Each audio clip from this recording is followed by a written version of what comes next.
When you're calling a trick play, what's the purpose of it?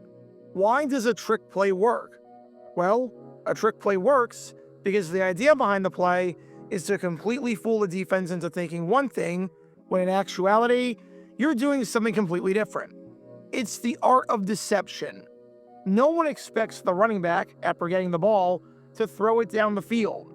No one expects the running back, after getting a handoff up the middle, to lateral it back to the quarterback.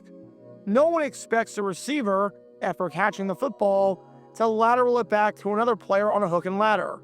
No one expects the Spanish Inquisition. A trick play works because you're not expecting it. If you announce a trick play to the entire world, that'd be really freaking stupid, wouldn't it be?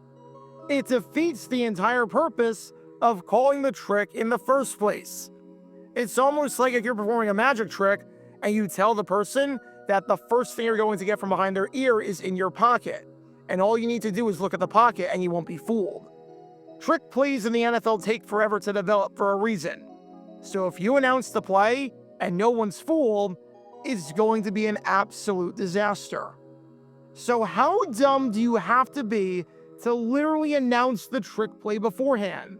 How dumb do you have to be to tell the opposition, hey, when it gets to this stage in the game, we're going to run this play, so get ready for it, because it's going to be amazing. Well, this man right here is New York Jets tight end Doug Wellsandt. And in what feels like a story that could only happen to the New York Jets, that's exactly what happened in 1990. Wellsandt did next to nothing in his NFL career.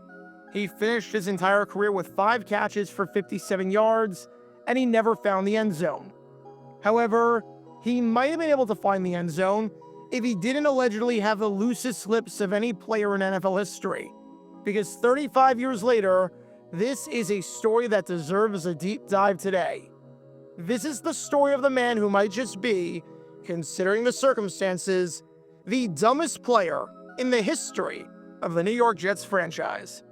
Make sure you hit that like button down below, subscribe, and turn on the notification bell so you don't miss a single video that we post on the channel, because we post every single day on here about the weird and the wacky history of the NFL with stories like this one. So thanks for joining the community, and with that in mind, let's talk about what can only be described as Doug's dumb decision. Before I talk about the actual incident in question and just how stupid it was, we need some context to understand the game at hand and how this game was going. It's September 9th, 1990, and it's the first day of a brand new NFL season, as we find ourselves at Riverfront Stadium in Cincinnati for this AFC battle between the New York Jets and the Cincinnati Bengals. It's important for both teams to start the season off 1-0 and start the year off on the right foot, seeing as of the 10 playoff teams from the previous year in 1989, 8 of them started the year off 1-0. And of the 10 playoff teams from the year before that in 1988, 9 of them started off with a 1-0 record. Seems crazy to think about because it's one game at the very start of the year. But when 85% of the playoff teams over the last 2 years were teams that won the first game of the season, that's pretty telling. Unfortunately for the Jets, I'm not sure how many people are giving them much of a chance to do anything. They're coming off of one of their worst seasons in franchise history, coming off of an abysmal 4-12 season in 1989 that fell short of everyone's expectations, and a season where they finished bottom 5 in the NFL in both offense and defense. They've got a brand new coach in Bruce Coslett, who, oddly enough, was with the Cincinnati Bengals before coming to New York. If you want to learn more about Coslett and his coaching stint with the New York Jets, you can do so by clicking the card in the upper right corner. They enter this season with the worst over-under of any team in football from a wins perspective, so no one had any hope for them. And now, they have to go on the road as 9-point underdogs against one of the favorites in the AFC, and in the entire NFL for that matter.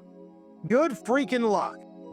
However, to start this game off, the Jets were actually doing all right. They were actually playing well. Coslett's squad was doing a heck of a job, as 3 quarters into the game, the Jets were leading at 17-10, and they had the ball, and they were driving. Ken O'Brien had an atrocious season in 1989, as he threw more interceptions than touchdowns and took more sacks than any quarterback in the league. But so far, He was looking sharp, throwing 2 touchdown passes to Altoon, one of the greatest receivers in Jets history. The Jets defense, which was really bad in 1989, forced 2 turnovers. They picked off former MVP quarterback Boomer Esiason twice, and they were keeping the Bengals relatively in check on the ground. It wasn't a perfect game by any means, but the Jets were doing what no one thought they were going to do, as not only were they leading, but they were looking well on pace to pull off a stunning upset and show the rest of the NFL world that this was not the same old Jets team from the Joe Woolen era. To start the fourth quarter off, the Jets were faced with second down right on the goal line. Barring a complete and utter screw-up, you're going to make this a 2-score game. But if you can get the touchdown here, oh man, are you in business. The bad news on second down on the opening play of the quarter was that Ken O'Brien's pass into the end zone felt incomplete, as even though he bought time by rolling out, his pass to Brad Baxter fell harmlessly to the ground. The good news, though, is that they still had third down, and they had a trick play up their sleeves that was sure to catch the Bengals off guard. That trick play? Enter this man right here, rookie tight end Doug Wellsandt. Wellsandt was a very solid tight end and receiving option at Washington State. As a member of the Cougars, he had 75 catches for 885 yards and 5 touchdowns, with 31 catches for 409 yards as a senior, ranking near the top of the team in both of those categories. Washington State had a top 15 offense in both 1988 and 1989, and Wellsandt was a big part of why, not just for his pass-catching ability, but for his blocking ability. And in the 8th round of the 1990 NFL Draft, he heard his name called, as with the 204th pick in the draft, the Cincinnati Bengals decided to take him. Yes, you heard that right. He was drafted by the Cincinnati Bengals. And the problem for Wellsandt was that he was buried on the depth chart. Most teams carry 3 tight ends, and Wellsandt wasn't close to leapfrogging Ronnie Holman, Eric Caddis, or Jim Riggs. 8th round draft picks were fringe guys to make it on the team anyways, as you were fighting an uphill climb to make it onto the roster. And Wellsandt could not win this battle, as he was waived during the final wave of roster cuts to get down to the 47-man roster limit. However, one man's trash is another man's treasure, and the New York Jets, after getting rid of veteran tight end Mickey Schuler, which you can learn more about by clicking the card in the upper right corner, decided to claim the 8th round pick for some depth at the position. Can you imagine the moment if Wellsandt could score against his former team and the team that cut him before he ever got a chance to play in a regular season game? It would be a statement, and an emphatic one at that, to show that you gave up on me too quickly. It'd be the nail in the coffin for the Bengals on this day, to not only lose to one of the worst teams in football, but to lose because your own draft pick beat you. It would be a debut that would live on in NFL history forever. And to be fair, it was. But for all the wrong reasons. Because prior to the game, Doug Wellsandt spoke with his former teammates and in no uncertain terms, allegedly told them that he was going to score a touchdown and that he was going to get the ball on a trick play. Seriously, I wish I was making that up. He literally gave his former team the game plan because he was so excited that he was going to have a play called his way if the situation lined up for it. And it's not like this was something like a run up the middle to Derrick Henry, where you know it's coming, but he's so good at it that you can't stop it. This was a design trick play to a guy in Doug Wellsandt who had carried the ball a grand total of 0 times in his career. He's a freaking tight end. So if this was a running play coming his way, it was going to take some time to develop. According to one unidentified Bengal player after the game, he not only said that he was going to be involved in a trick play, but he said, "When I score, I'm going to hand the ball to General Manager Mike Brown." So at this point, I'm just going to shut up and show you the trick play on 3rd down and let you see how this trick play went that literally everyone on the Bengals knew was coming because the man of the hour revealed the play to them. Take a look. They have done an excellent job throughout the afternoon. On the reverse, It does not work once again.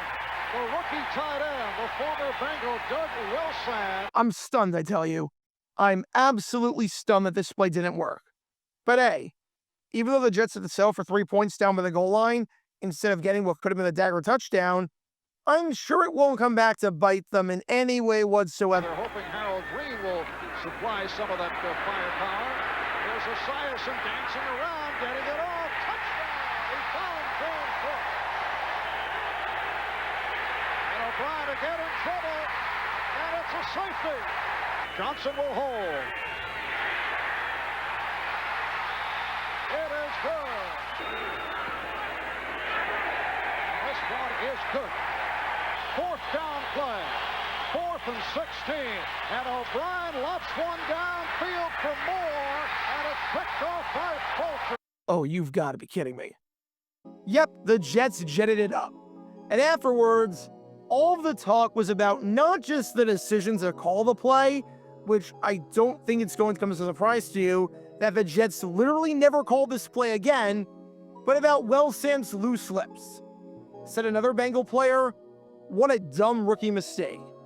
And David Fulcher echoed those thoughts and couldn't believe how stupid Wellsandt was in that spot, saying, I couldn't believe they ran that.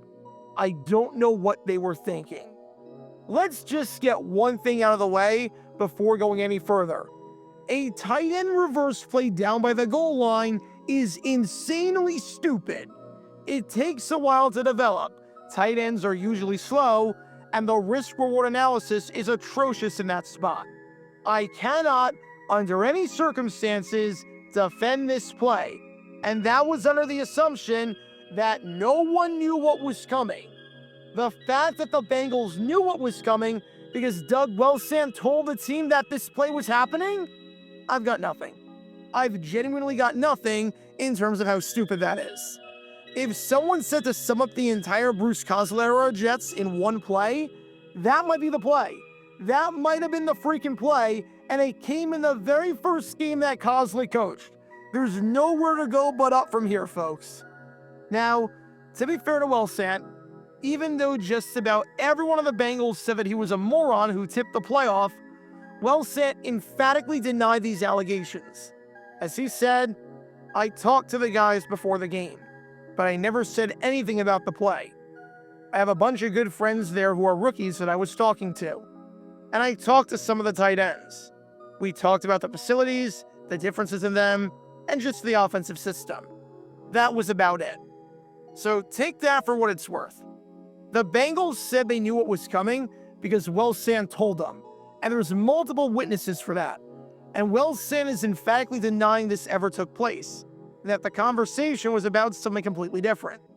It's not like players were mic'd up back then, and if they were, it wouldn't be a third-string tight end for a regionally televised Jets-Bengals game. So this is a he said, she said situation.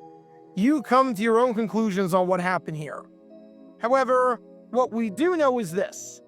Wellsandt never played in the NFL after the 1990 season, and finished his career with 5 catches for 57 yards and no touchdowns, and 1 rushing attempt for -3 yards.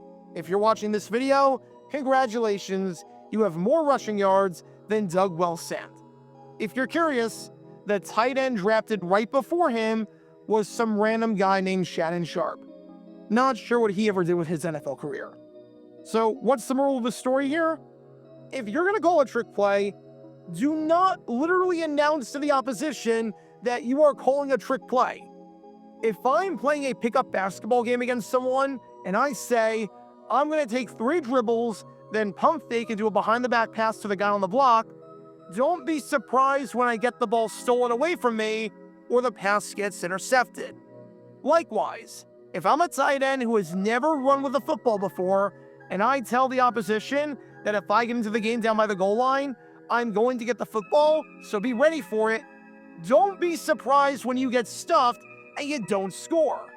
A tight end reverse is already stupid enough, but this might truly be the stupidest goal line play of all time, considering what took place about 2 hours before the play even happened. Because when all these elements are in play, you can't exactly be surprised when this play backfires. Talk about a dumb decision. Be sure to like and subscribe if you have not done so already, as it helps the channel out a lot. And check out my other channels, JG8 for the history of college football, JG7 for the history of baseball, and JG9 News, where we talk about all things happening in the NFL. Join me every Wednesday night at 8 p.m. Eastern, where we'll play live NFL trivia for cash prizes. And make sure to join me live, as we're on stream just about every single day. And thanks to all our Patreon members and our YouTube members for helping out the channel. See how you become a member and show your support financially in the description down below.